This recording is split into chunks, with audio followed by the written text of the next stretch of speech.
नमस्कार साथियों, मैं अनीता श्रीवास्तव आपका हार्दिक अभिनंदन करती हूँ। श्रीमद् वाल्मीकि रामायण में आज का प्रसंग है इंद्रजित और लक्ष्मण का भयंकर युद्ध तथा इंद्रजित का वध।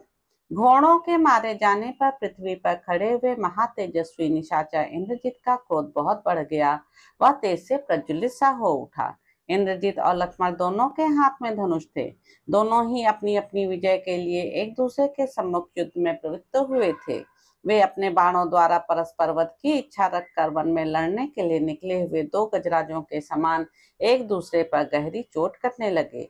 वानर और राक्षस भी परस्पर संहार करते हुए इधर उधर दौड़ते रहे, परंतु अपने अपने स्वामी का साथ न छोड़ सके। तदंतर रावण कुमार ने प्रसन्न हो प्रशंसा करके राक्षसों का हर्ष बढ़ाते हुए कहा, श्रेष्ठ निशाचरों, चारों दिशाओं में अंधकार छा रहा है, अतः यहाँ अपने या पराये की पहचान नहीं हो रही है।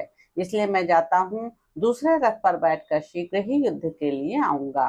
तब तक तुम लोग वानरों को मोह में डालने के लिए निर्भय होकर ऐसा युद्ध करो जिससे ये महामनस्वी वानर नगर में प्रवेश करते समय मेरा सामना करने के लिए न आवें। ऐसा कहकर शत्रुहंता रावण कुमार वानरों को चकमा दे रथ के लिए लंकापुरी में चला गया। उसने एक सुवर्ण भूषित सुंदर रथ को सजाकर उसके ऊपर प्रास, खड्ग तथा बाण आदि आवश्यक सामग्री रखी। फिर उसमें उत्तम घोड़े जुतवाए और अश्व हाँकने की विद्या के जानकार तथा हितकर उपदेश देने वाले सारथी को उस पर बिठाकर वह महातेजस्वी समर विजयी रावण कुमार स्वयं भी उस पर आरूढ़ हुआ। फिर प्रमुख राक्षसों को साथ ले वीर मंदोदरी कुमार काल शक्ति से प्रेरित हो नगर से बाहर निकला।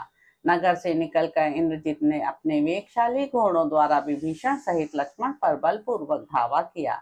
रावण कुमार को रथ पर बैठा देख सुमित्रा नंदन लक्ष्मण, महापराक्रमी वानरगण तथा राक्षस राज विभीषण सबको बड़ा विस्मय हुआ। सभी उस बुद्धिमान निशाचर की फुर्ती देखकर दंग रह गए। तत्पश्चात क्रोध से भरे हुए रावण पुत्र ने अपने बाण समूहों द्वारा रणभूमि में सैकड़ों और हजारों वानर युद्धपतियों को गिराना आरंभ किया। युद्ध विजयी रावण कुमार ने अपने धनुष को इतना खींचा कि वह मंडलाकार बन गया। उसने कुपित हो बड़ी शीघ्रता के साथ वानरों का संहार आरंभ किया।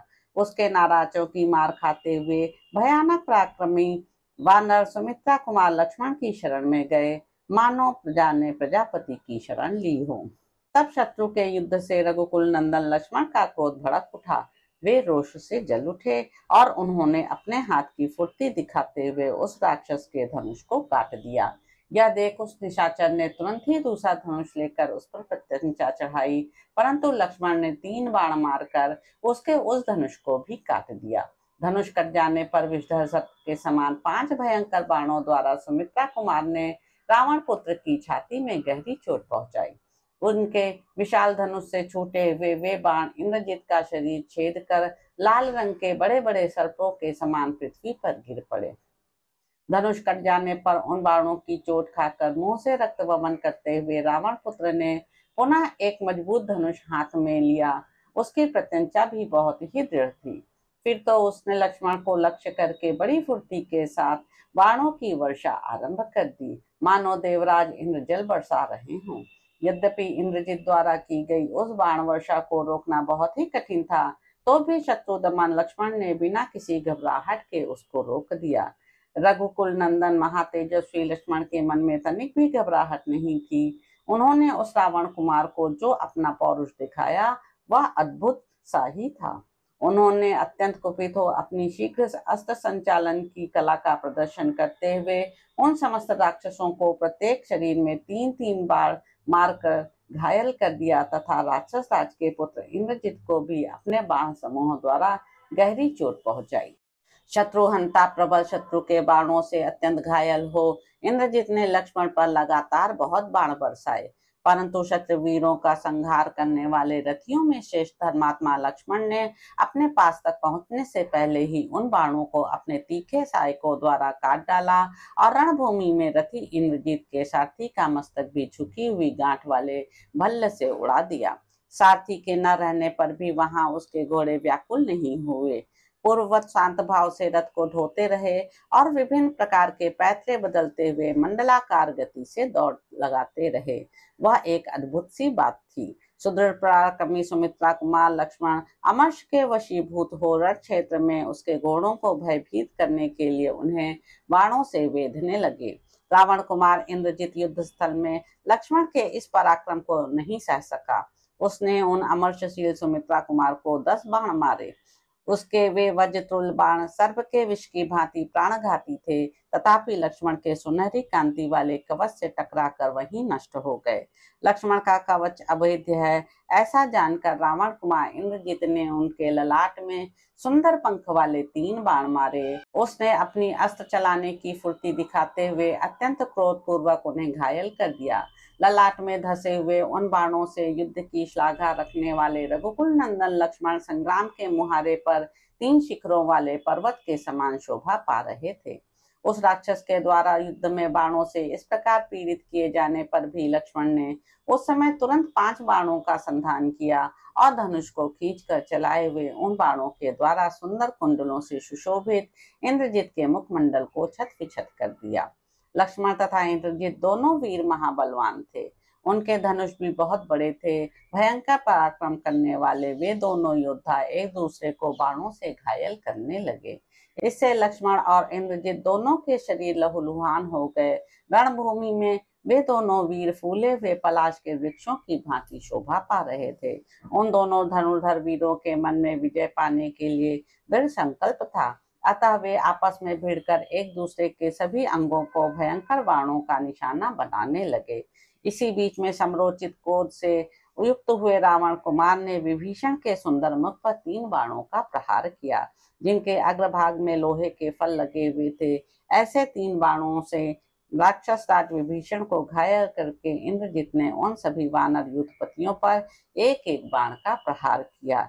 इससे महातेजस्वी विभीषण को उस पर बड़ा क्रोध आया और उन्होंने अपनी गदा से उस दुरात्मा रावण कुमार के 4 घोड़ों को मार डाला, जिसका साथी पहले ही मारा जा चुका था और अब घोड़े भी मार डाले गए। उस रथ से नीचे उतरकर महातेजस्वी इंद्रजित ने अपने चाचा पर शक्ति का प्रहार किया। उस शक्ति को आती देख सुमित्रा का आनंद बढ़ाने वाले लक्ष्मण ने तीखे बाणों से काट डाला और 10 टुकड़े करके उसे पृथ्वी पर गिरा दिया। तत्पश्चात सुदृढ़ धनुष धारण करने वाले विभीषण ने, जिसके घोड़े मारे गए थे, उस इंद्रजित पर कुपित हो उसकी छाती में 5 बाण मारे, जिनका स्पर्श वज्र के समान दुस्सह था। सुनहरे पंखों से सुशोभित और लक्ष्य तक पहुंचने वाले वे बाण इंद्रजित के शरीर को विदीर्ण करके उसके रक्त में सन गए और लाल रंग के बड़े बड़े सर्पों के समान दिखाई देने लगे। तब महाबली इंद्रजित के मन में अपने चाचा के प्रति बड़ा क्रोध हुआ। उसने राक्षसों के बीच में यमराज का दिया हुआ उत्तम बाण हाथ में लिया। उस महान बाण को इंद्रजित के द्वारा धनुष पर रखा गया देख भयानक पराक्रम करने वाले महातेजस्वी लक्ष्मण ने भी दूसरा बाण उठाया। उस बाण की शिक्षा महात्मा कुबेर ने स्वप्न में प्रकट होकर स्वयं उन्हें दी थी। वह बाण इंद्र आदि देवताओं तथा असुरों के लिए भी असह्य एवं दुर्जय था। उन दोनों की परिक के समान मोटी और बलिष्ठ भुजाओं द्वारा जोर जोर से खींचे जाते हुए उन दोनों के श्रेष्ठ धनुष 2 क्रौंच पंछियों के समान शब्द करने लगे। उन वीरों ने अपने अपने श्रेष्ठ धनुष पर जो उत्तम सहायक रखे थे, वे खींचे जाते ही अत्यंत तेज से प्रज्वलित हो उठे। दोनों के बाण एक साथ ही धनुष से छूटे और अपनी प्रभा से आकाश को प्रकाशित करने लगे। दोनों के मुख भाग बड़े वेग से आपस में टकरा गए। उन दोनों भयानक बाणों की जो ही टक्कर हुई, उससे दारुण अग्नि प्रकट हो गई, जिससे धुआं उठने लगा और चिंगारियां दिखाई दी। वे दोनों बाण 2 महान ग्रहों की भांति आपस में टकराकर सैकड़ों टुकड़े हो संग्राम भूमि में गिर पड़े। युद्ध के मुहाने पर उन दोनों बाणों को आपस के आघात प्रतिघात से व्यर्थ हुआ देख लक्ष्मण और इंद्रजित दोनों को ही उस समय लज्जा हुई। फिर दोनों एक दूसरे के प्रति अत्यंत रोष से भर गए। सुमित्रा नंदन लक्ष्मण ने कुपित होकर वारुणास्त्र उठाया। साथ ही उस रणभूमि में खड़े हुए इंद्रजित ने रौद्रास्त्र उठाया और उसे वारुणास्त्र के प्रतिकार के लिए छोड़ दिया। उस रौद्रास्त्र से आहत होकर लक्ष्मण का अत्यंत अद्भुत वारुणास्त्र शांत हो गया तदंतर समर विजयी महातेजस्वी इंद्रजित ने कुपित होकर दीप्तिमान आग्नेयास्त्र का संधान किया, मानो वह उसके द्वारा समस्त लोगों का प्रलय कर देना चाहता हो। परंतु वीर लक्ष्मण ने सूर्यास्त्र के प्रयोग से उसे शांत कर दिया। अपने अस्त्र को प्रतिहत हुआ देख रावण कुमार इंद्रजित अचेत सा हो गया। उसने आसुर नामक शत्रुनाशक तीखे बाण का प्रयोग किया। फिर तो उसके उस धनुष से चमकते हुए कूट, मुद्गर, शूल, भुशुंडी, गदा, खड्ग और फरसे निकलने लगे। रणभूमि में उस भयंकर आसुरास्त्र को प्रकट हुआ देख तेजस्वी लक्ष्मण ने संपूर्ण अस्त्र शस्त्रों को विदीर्ण करने वाले माहेश्वरास्त्र का प्रयोग किया, जिसका समस्त प्राणी मिलकर भी निवारण नहीं कर सकते थे। उस माहेश्वरास्त्र के द्वारा उन्होंने उस आसुरास्त्र को नष्ट कर दिया। इस प्रकार उन दोनों में अत्यंत अद्भुत और रोमांचकारी युद्ध होने लगा। आकाश में रहने वाले प्राणी लक्ष्मण को घेर कर खड़े हो गए। भैरव गर्जना से गूंजते हुए वानरों और राक्षसों के उस भयानक युद्ध के छिड़ जाने पर आश्चर्यचकित हुए बहुसंख्यक प्राणी आकाश में आकर खड़े हो गए। उनसे घिरे हुए उस आकाश की अद्भुत शोभा हो रही थी। ऋषि, पितर, देवता, गंधर्व, गरुण और नाग भी इंद्र को आगे करके रणभूमि में सुमित्रा कुमार की रक्षा करने लगे। तत्पश्चात लक्ष्मण ने दूसरा उत्तम बाण अपने धनुष पर रखा, जिसका स्पर्श आग के समान जलाने वाला था। उसमें रावण कुमार को विदीर्ण कर देने की शक्ति थी। उसमें सुंदर पर लगे थे।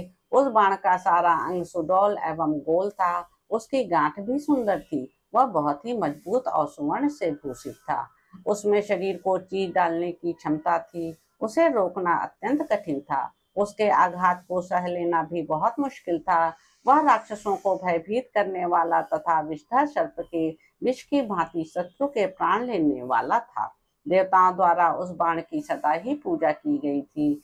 पूर्व काल के देवासुर संग्राम में हरे रंग के घोड़ों से युक्त रथ वाले पराक्रमी, शक्तिमान एवं महातेजस्वी इंद्र ने उसी बाण से दानवों पर विजय पाई थी। उसका नाम था ऐन्द्रास्त्र। वह युद्ध के अवसरों पर कभी पराजित या असफल नहीं हुआ था। शोभा संपन्न वीर सुमित्रा कुमार लक्ष्मण ने अपने उत्तम धनुष पर उस श्रेष्ठ बाण को रखकर उसे खींचते हुए अपने अभिप्राय को सिद्ध करने वाली यह बात कही, यदि दशरथ नंदन भगवान श्री राम धर्मात्मा और सत्य प्रतिज्ञ हैं तथा पुरुषार्थ में उनकी समानता करने वाला दूसरा कोई वीर नहीं है, तो हे अस्त्र, तुम इस रावण पुत्र का वध कर डालो। सम्रांगण में ऐसा कहकर शत्रु वीरों का संहार करने वाले वीर लक्ष्मण ने सीधे जाने वाले उस बाण को कान तक खींचकर ऐन्द्रास्त्र से संयुक्त करके इंद्रजित की ओर छोड़ दिया। धनुष से छूटते ही ऐन्द्रास्त्र ने जगमगाते हुए कुंडलों से युक्त इंद्रजित के शिरस्त्राण सहित दीप्तिमान मस्तक को धड़ से काटकर धरती पर गिरा दिया। राक्षस पुत्र इंद्रजित का कंधे से कटा हुआ वह विशाल सिर, जो खून से लथपथ हो रहा था, भूमि पर सुवर्ण के समान दिखाई देने लगा। इस प्रकार मारा जाकर कवच, सिर और शिरस्त्राण सहित रावण कुमार धराशायी हो गया। उसका धनुष दूर जा गिरा। जैसे वृत्तासुर का वध होने पर देवता प्रसन्न हुए थे, उसी प्रकार इंद्रजित के मारे जाने पर विभीषण सहित समस्त वानर हर्ष से भर गए और जोर जोर से सिंहनाद करने लगे। आकाश में देवताओं, महात्मा, ऋषियों, गंधर्वों तथा अप्सराओं का भी विजय जनित हर्षनाद गूंज उठा। इंद्रजित को धराशायी हुआ जान राक्षसों की वह विशाल सेना विजय से उल्लसित हुए वानरों की मार खाकर संपूर्ण दिशाओं में भागने लगी। वानरों द्वारा मारे जाते हुए राक्षस अपनी शुद्ध बुद्ध खो बैठे और अस्त्र शस्त्रों को छोड़कर तेजी से भागते हुए लंका की ओर चले गए। राक्षस बहुत डर गए थे, इसलिए वे सबके सब पट्टिश, खड्ग और फरसे आदि शस्त्रों को त्याग कर सैकड़ों की संख्या में एक साथ ही सब दिशाओं में भागने लगे। वानरों से पीड़ित होकर कोई डर के मारे लंका में घुस गए, कोई समुद्र में कूद पड़े और कोई पर्वत की चोटी पर चढ़ गए। इंद्रजित मारा गया और रणभूमि में सो रहा है, यह देख हजारों राक्षसों में से एक भी वहां खड़ा नहीं दिखाई दिया। जैसे सूर्य अस्त हो जाने पर उसकी किरणें यहाँ नहीं ठहरती हैं, उसी प्रकार इंद्रजित के धराशायी होने पर वे राक्षस वहां रुक न सके, संपूर्ण दिशाओं में भाग गए। महाबाहो इंद्रजित निष्प्राण हो जाने पर शांत किरणों वाले सूर्य अथवा बुझी हुई आग के समान निस्तेज हो गया। उस समय राक्षस राजकुमार इंद्रजित के समर भूमि में गिर जाने पर सारे संसार की अधिकांश पीड़ा नष्ट हो गई। सबका शत्रु मारा गया और सभी हर्ष से भर गए। उस पाप कर्मा राक्षस के मारे जाने पर संपूर्ण महर्षियों के साथ भगवान इंद्र को बड़ी प्रसन्नता हुई। आकाश में नाचती हुई अप्सराओं और गाते हुए महामना गंधर्वों के नृत्य और गान की ध्वनि के साथ देवताओं की दुंदुभी का शब्द भी सुनाई देने लगा। देवता आदि वहां फूलों की वर्षा करने लगे। वह दृश्य अद्भुत सा प्रतीत हुआ। उस क्रूर कर्मा राक्षस के मारे जाने पर वहां की उड़ती हुई धूल शांत हो गई। संपूर्ण लोगों को भय देने वाले इंद्रजित के धाराशाही होने पर जल स्वच्छ हो गया, आकाश भी निर्मल दिखाई देने लगा और देवता तथा दानव हर्ष से खिल उठे। देवता, गंधर्व और दानव वहां आए और सब एक साथ संतुष्ट होकर बोले, अब ब्राह्मण लोग निश्चिंत एवं क्लेश शून्य होकर सर्वत्र विचरे। सम्रांगण में अप्रतिम बलशाली निशाचर शिरोमणि इंद्रजित को मारा गया देख हर्ष से भरे हुए वानर युद्धपति लक्ष्मण का अभिनंदन करने लगे। विभीषण, हनुमान और ऋक्ष युद्धपति जामवान ये इस विजय के लिए लक्ष्मण जी का अभिनंदन करते हुए उनकी भूरी भूरी प्रशंसा करने लगे। हर्ष एवं रक्षा का अवसर पाकर वानर किलकिलाते, कूदते और गरजते हुए वहां रघुकुल नंदन लक्ष्मण को घेर कर खड़े हो गए।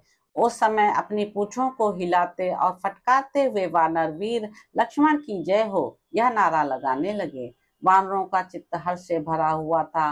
वे विविध गुणों वाले वानर एक दूसरे को हृदय से लगाकर श्री रामचंद्र जी से संबंध रखने वाली कथाएं कहने लगे।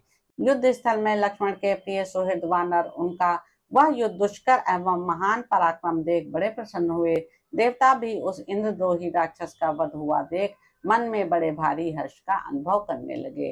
तो इस प्रकार साथियों, युद्ध कांड में निहित 90वां सर्ग यहाँ पर समाप्त होता है। इसके अगले अंक में आप जानेंगे कि लक्ष्मण और विभीषण आदि का श्री रामचंद्र जी के पास आकर इंद्रजित के वध का समाचार सुनाना, प्रसन्न हुए श्री राम के द्वारा लक्ष्मण को हृदय से लगाकर उनकी प्रशंसा तथा सुषेण द्वारा लक्ष्मण आदि की चिकित्सा।